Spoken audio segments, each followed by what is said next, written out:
Hey, everybody. Scott Stevens here, and I want to welcome you to one of our new shows for the new Metadime channel, and we're broadcasting in this group of. My goodness, why can I not ever remember that group name? But it used to be on my own channel, but now we're over here underneath the Metadime umbrella, and there's our goal ultimately is to bring a different perspective as to what's happening in the world, what's happening within inside us, and how that ultimately impacts everyone around us. And that is largely done with our perspective, how we choose to view things, what viewpoints we own, what viewpoints may have been given us as children, and we've never been able to understand why we believe that way, why we vote this way, why we do the things the way we do, until we can step back from them and maybe consider a different point of view. Hey, everybody, I see then are now beginning to come on in as this inaugural, this premiere aspect of the show. And it's a little odd not doing them on my channel, but over in another group. And so we'll kind of bring those people over here and begin to have a little bit of a discussion. This is because this is something I believe is honestly, it's terribly important how we adopt our views of the world as to what's going on. What makes that so important? Hey there, Robin. So we've kind of renamed the show from Smart Perspectives. This happened just last night, so we get to rework some of the graphics and get all those integrated into the platforms that we have to another perspective, because ultimately that's what brings us to evolvement is a different perspective than the one that we say we presently hold. So, yeah, thank you for being here, everyone, and we'll kind of develop this discussion. So, I want to share the screen, pop over here just for a moment, and that's the name of the program is another perspective. But let's start with this: if you get too close to any picture, you'll never be able to see the whole picture. Think about that. If you get too close to any picture, you'll never be able to see the whole picture. And that was kind of a premise that I went through as I began my investigative career, knowing, in media that you get a part of the picture. And honestly, that is absolutely all you're charged to do is go out there and just get enough information to fill a little bit of a segment of a newscast. Just enough to do the job. You're not necessarily out there to get the truth. You may be out there to get facts. And if you come out there with facts or somebody's perspective, that is enough to build a story around. But if you don't have the context in which to flesh out those facts, then we're ultimately kind of lost. And this is something that when I got into my early 30s and had a bit of a spiritual awakening with a book, James Redfield's The Celestine Prophecy. And having been raised in a Christian, if not Mormon background, you're given a set of facts, a set of information. And who's to say if they're facts, honestly, one way or another?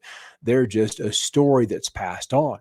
And we believe this story to be fact, but is it actual fact? Is it a truthful account of what really happened?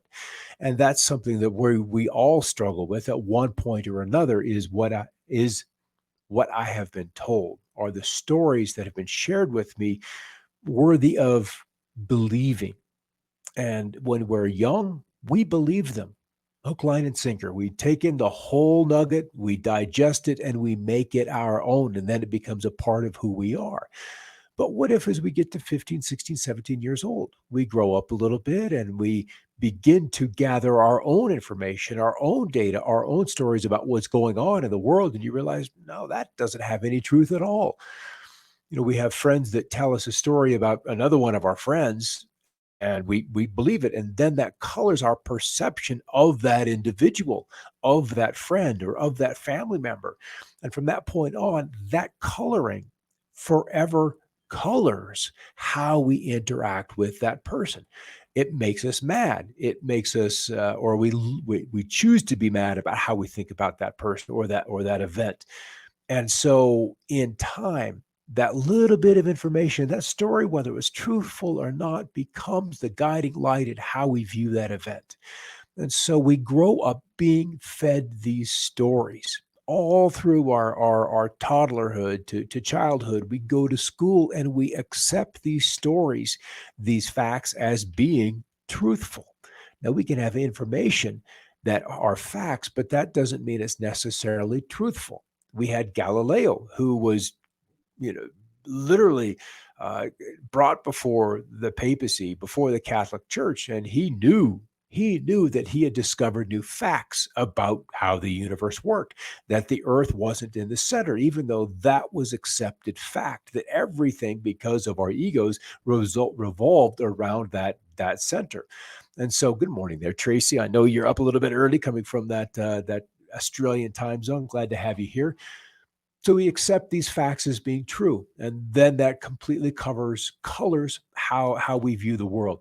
So I'll tell you a little bit about me. And as I began to see the world through a different set of glasses, and I made a commitment to myself as to not throw any information away, that nothing was necessarily unfactual. I just didn't have yet the context to place it in the grand matrix, the grand scheme of it all.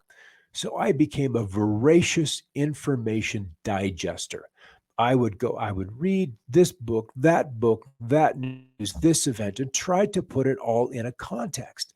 So if there was something, say, in 1998 that I came across that I didn't understand, and I thought the guy was a little wacko or loony, and in fact, there's a story of a friend on Facebook who, when I first began in television, tried to tell me about weather modification. This was on my first job in Topeka. And I, because I had this context with through which I viewed weather and the processes of weather and meteorology, that I could not integrate that bit of information that this person was trying to share with me. So it was rejected. 20 years later, there was a place for it because I had expanded the box that I willingly jumped into to view the world through. That once I made my box larger and realized, oh, okay, there's not enough room in here for everything that I'm seeing, that I'm discovering, that I'm uncovering. So I had to make the box larger, and hence context. With the largest box possible, then context for more pieces of information, for more perspectives, then come into view. And then you're like, oh, well, then that fits here. And that has a place over here. And then you see the relationship between those two separate pieces of information. And you simply go, ah, and you have an aha moment. And with that letting go of what you had held on to so tightly, then you can see the bigger picture. Then you have patience, you have understanding for those outsider points of view. And in fact, you almost get to the point where you're excited to entertain those outside points of view because of the relief of letting go, that surrendering to the viewpoint you previously held.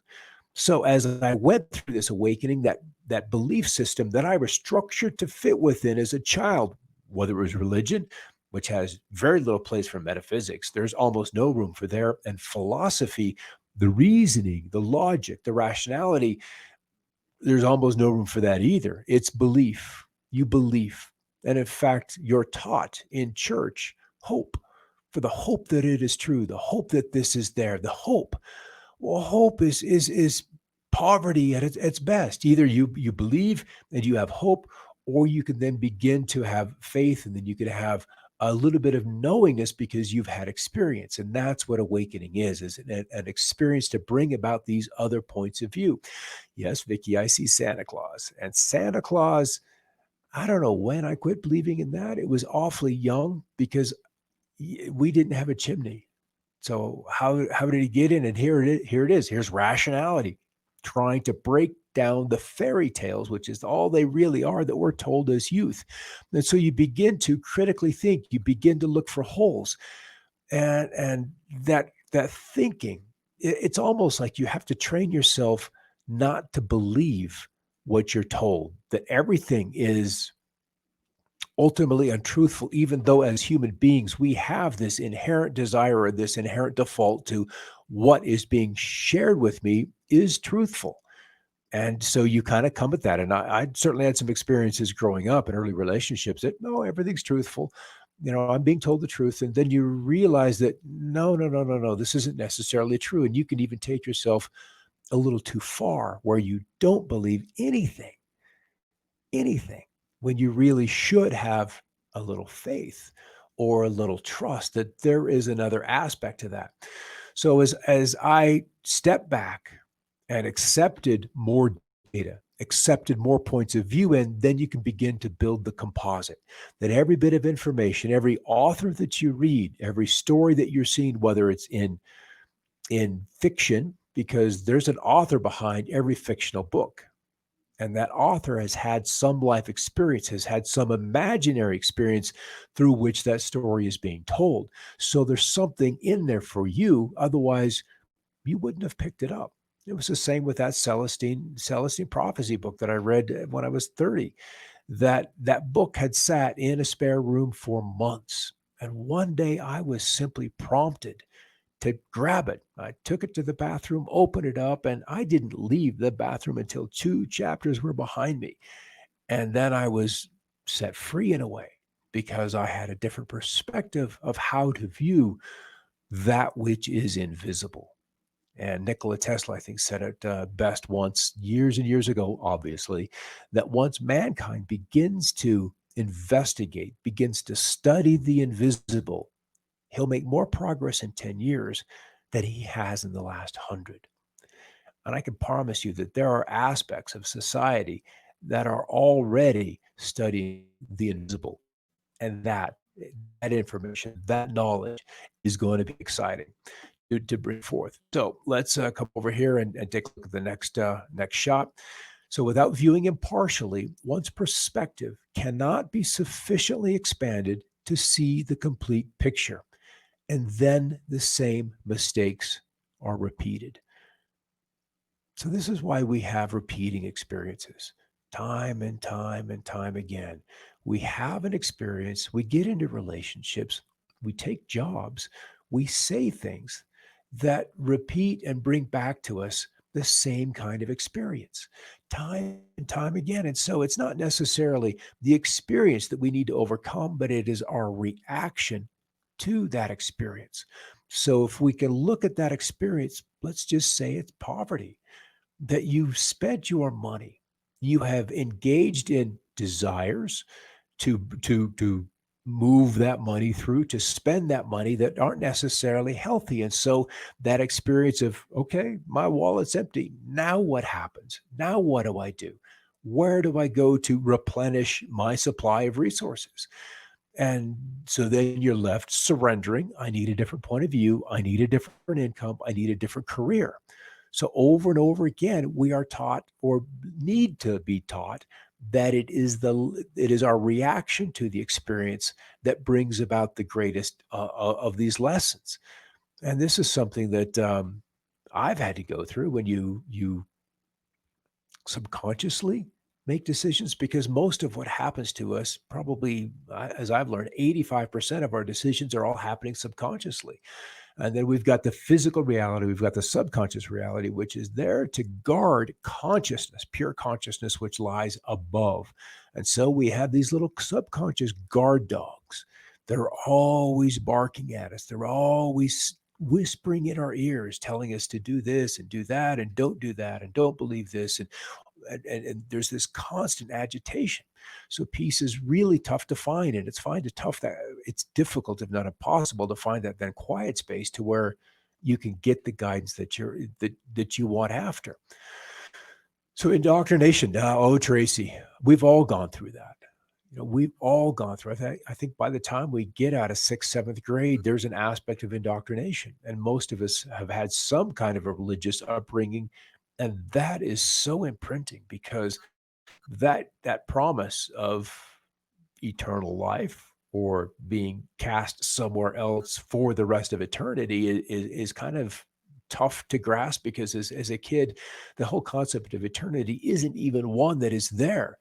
And then as you go through an awakening and begin to look for teachings, begin to look for answers to those questions, to those challenges that we had as a kid, bring us to guidance, and you realize, no, the eternity isn't anywhere but right now.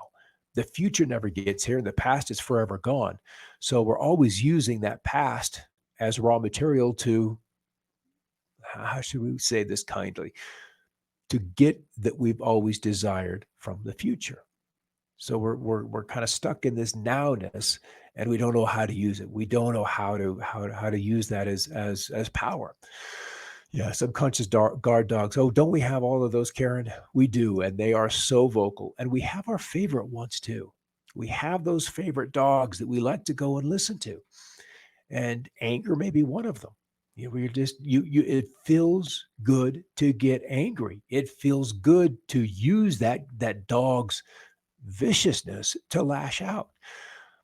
And those that we associate with us, I had a partner back in the 20s, and it greatly impacted how I then reacted or interacted with people at work. And then there's one gal at work who one day just called me out. She said, "Scott, what's gotten into you? What's happened to you?" And there is nothing like that shout out. It used to be like your parent calling you by your middle name, your first and middle name, Robert Scott. Then you're like, oh, okay. It brings you back to reality. It kind of shakes you back to well, who you are. It takes you out of that little dog that's whispering in your ears. So we do that. We do those things. All right, next thing. So, how do we view impartially? How can we take, and this is something that Tracy talked about in her show last night, Unlocked. How do we control our thoughts? Where is a safe space? Where is a timeout zone that we can go to, that we can find when these dogs are whispering or barking at us? And when you can learn, if you can even be taught, and that's really kind of a big thing, is can the mind teach the mind? Can the mind train the mind? That is something that really deserves some looking into. Is can you, how do you get the dirt out of a room if there isn't a door to sweep, if there isn't a dustpan to sweep it all into, to then take the dirt out of the room, which would be the mind? So how do we view impartially, and how can we expand that perspective so we can see the complete picture, so we don't remake those mistakes? And that's really part of a surrender and allowing other people's points of view, to let that parent, let that friend sit down and call you out. In AA, it's an intervention. It's nothing but an intervention.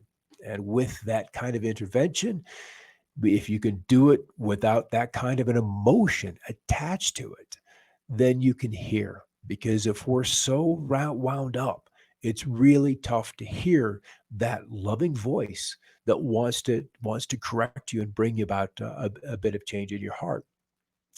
Sometimes a crisis, I guess if I touch these things, these little comments, maybe that'll show up over there, huh? There it is. Look at that. See, I can learn. We can be taught. Sometimes a crisis like COVID are the dogs barking. It gives us, or to give us, another aspect of a viewpoint that ultimately a different response. Here, here. I agree. I don't think. In fact, I wrote down this little note before we start. Before we started, I didn't get it into the screens.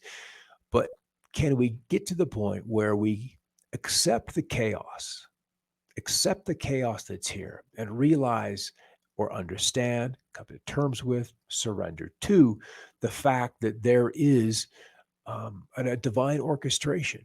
And from down here at the very bottom of creation, where all of that energy is so slowed down, is now so dense that it's taken solid form. So here we are, way down here, complaining and wailing and crying and more complaining, all because the dogs are barking about what's going on, when there really is a purpose to it. And if we do slow down, and we're forced to slow down, sometimes there has to be a virus sent. Sometimes we have to have these kind of experiences to slow us down, so that we can have that intervention, and not just from a parent, but also from the divine. All right, one more screen. Oh, maybe, yeah, let's do that, because then we can have that little talk. So we're only now, once we have that expanded perspective, can we see the change, those chains that have been binding our future. Only now can we see the chains that have been binding our future. So that becomes a limited perspective. That if we can't let go, step back, and recognize that all of those others that are around us are having their divine experience as well, that they are enmeshed and buried in their own experiences, their own lessons, that we can, step back, not get triggered by their experience and how they're acting out. Because how would they know any better than to listen to their dogs? And if they don't know that those dogs are there talking to them, they identify with them. They become the anchor. And then they look for on social media, in their families, in their friends, in their neighbors, others who are of a similar resonance. And then they get together. And then you have friends, and then they feed on that negative intimacy. And it just becomes a feast. And it's the same with understanding, with compassion, with goodwill towards your fellow man. Those vibrations, those resonances, then also will find a similar pole, a similar polarity, a similar person to then collect to. And since the rule of like attracts like is in play, then we all begin to collect. And we all would then want to have kind of a similar outcome. All right, off over here. Jane is here, Karen's here, Robin's here, and it looks like we're having a little bit of a chat. But that's kind of what we just want to talk about perspectives. And in time, I want to bring this into what's actually going on in the world rather than just kind of sitting with the esoteric and with these principles that are at play across all layers of creation. And that's a whole aspect, because how would the mind, or how would we even know what's going on, in the emotional realms or in the mental realms?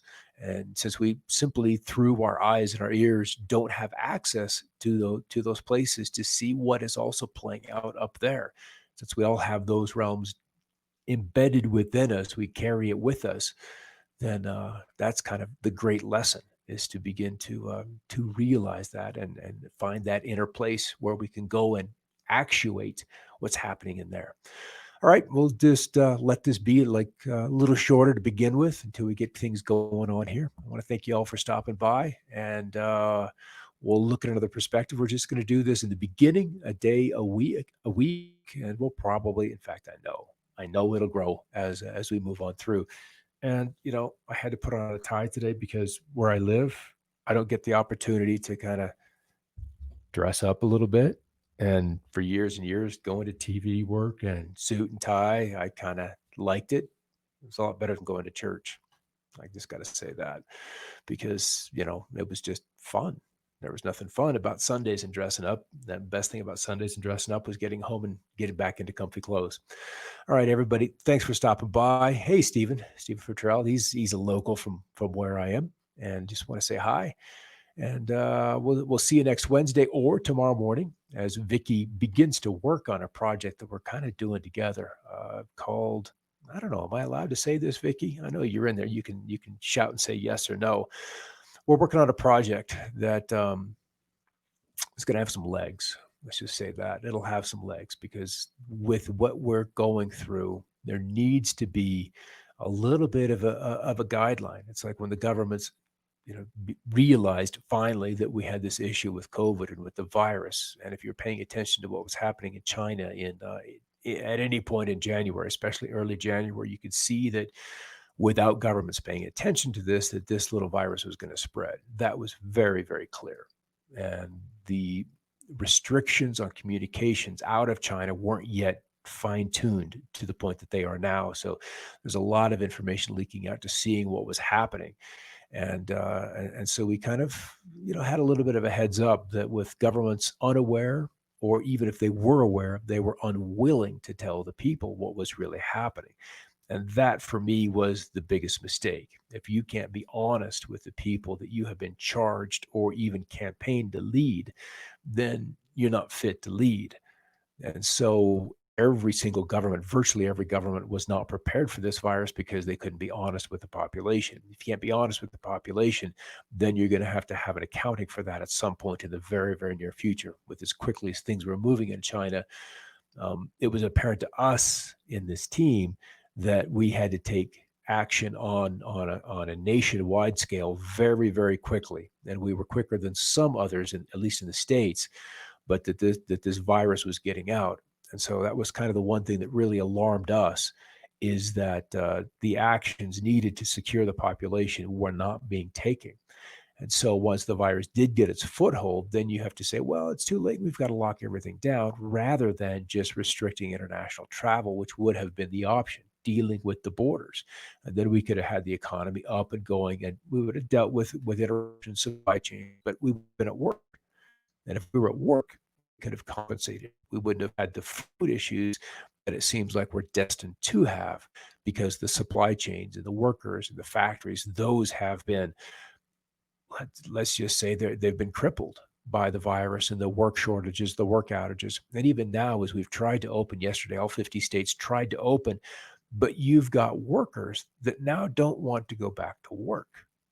And if they're not making a living wage, they would rather stay home, collect the check, and secure their health, their well-being. So there's a bit of a balance, that if we had just dealt with the borders early on, literally before Wuhan locked down, if we had been 2, 3, 4, 5 days ahead of that, we could have been in a very different place where we didn't have to shut down the world. But here we are, and that's where we are now. So the project is called Sink or Swim.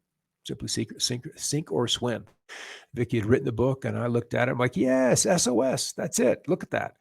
So how do you prepare? How do you engage? How do you secure an income? How do you deal with your neighbor in the coming era of being post-pandemic? And my point of view is that this virus is never going to go away. It is so deeply seated within every country, every city, every community, that it'll be like chickenpox or smallpox, that given 10, 15 years, the kids will need to have an exposure to it. They'll go through the reaction, and then they'll have, or maybe not have, immunity, because we're not that deeply into the timeline of this to know how this plays out across all age ranges. But ultimately, I believe we're all going to have to be exposed to this thing. And that's something that the shutdown has probably bought us a little bit of time for 30, 60 days to understand how it's going to propagate through the community, how it's going to deal with different age groups, and more importantly, how it's going to mutate. And that's the big wild card right now.